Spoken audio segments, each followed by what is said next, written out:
It all began centuries ago, but the modern debt system as we know it today was born out of war, empire, and the evolution of global trade.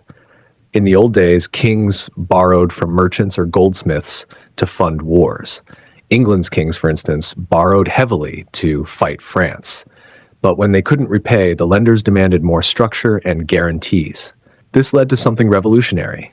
In 1694, the Bank of England was created. It was the world's first central bank. It began as a private bank lending money to the government. In return, the government gave it the right to issue notes, which later became paper money. This idea that a government could borrow from its own people or a central bank rather than a foreign lender spread fast. Over the 18th and 19th centuries, as empires grew, so did the need for massive funding for wars, colonies, railways, and ships. Governments borrowed heavily, issuing bonds that were sold to citizens and foreign investors. The rich lent money to governments because it was safer than lending to individuals, and the governments used it to build power. But everything changed after World War I, and especially World War II. The world was shattered, economies destroyed. To rebuild the global economy, 44 countries met in Bretton Woods, New Hampshire in 1944. That's where the modern financial order was born.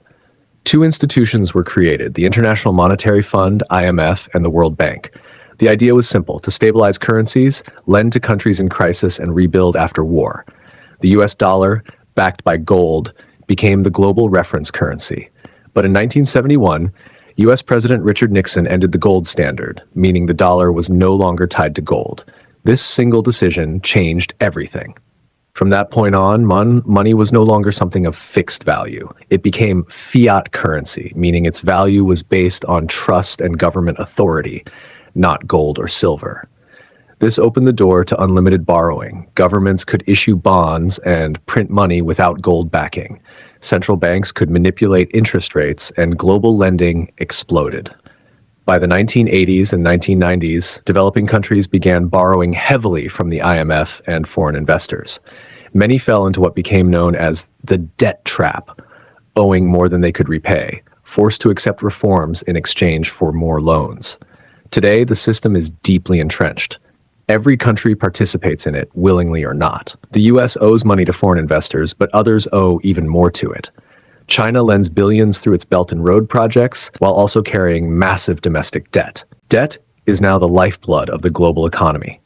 Without borrowing, most governments couldn't function for even a month.